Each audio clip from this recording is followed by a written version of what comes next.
Hello, my name is Kaylee Norvell, and I'll be presenting on energy-absorbing foams.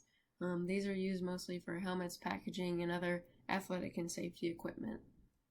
So the title of the journal is Material Selection of Flexible Open-Cell Foams and Energy Absorption Applications. So energy absorption is difficult to compare across materials as it is dependent on the stress-strain response of the different foam types. So currently, most selections are based on experimentation. This paper attempts to guide the selection in a more analytical-based direction to provide a method to compare flexible energy-absorbing foams and eliminate the need for extensive factor-based testing. The case study focuses specifically on football helmets, so the foam will need to elastically deform to absorb repeated impacts without permanent deformation. It's the key question. So current foam selection methods are not optimized. Given specific energy absorbing criteria, what foams are the lightest and the least expensive. So this study strictly used a derivation of material indices to optimize the foam's mass and cost given energy absorption and maximum stress requirements. So there were two main material indices used for the study. The mass minimizing index, which helps find the minimum mass required to absorb a specific amount of impact energy, and the cost minimizing index, which identifies materials that meet the energy absorption requirement while minimizing cost. So the materials included in the study basically all typical engineering polymers that are used to produce flexible foams. So the first key question answered is, what is the lightest foam that produces the required energy absorption? So the left graph displays materials closest to the mass index line. It's the upper dash line. This selection was also focused on minimizing density, so the left end of the spectrum was desired.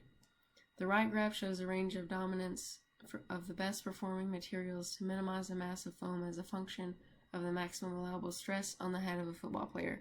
So for example, in the case study, for 200 kilopascals of allowable stress, which is indicated by the red line, thermoset polyester is the best choice for the helmet padding. And then shown in the table is a comparison of the required mass and thickness of the optimized foam, which was thermoset polyester, versus the most common materials used as football helmet padding. As you can see, the mass and thickness for polypropylene and polyethylene are much larger than the selected thermoset polyester. So the second key question answered is, what is the cheapest foam that provides the required energy absorption? Again, the left graph displays materials of interest after applying the cost index line. Then the right graph shows the range of dominance for the maximum allowable stress. The results of the cost minimized materials are very similar to that of the mass minimized materials, except for ABS is not included as a dominant material in this iteration.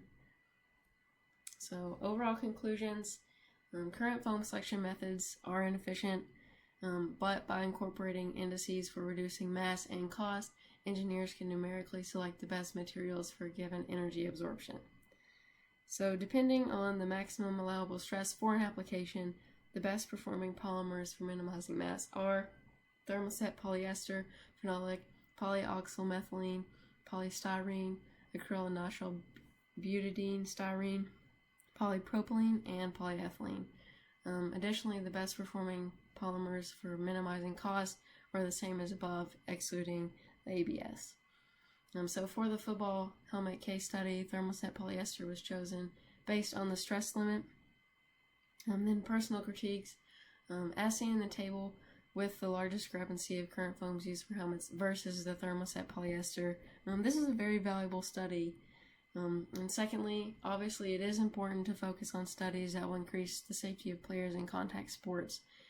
So with optimized safety equipment, players could have less injuries and be safer overall.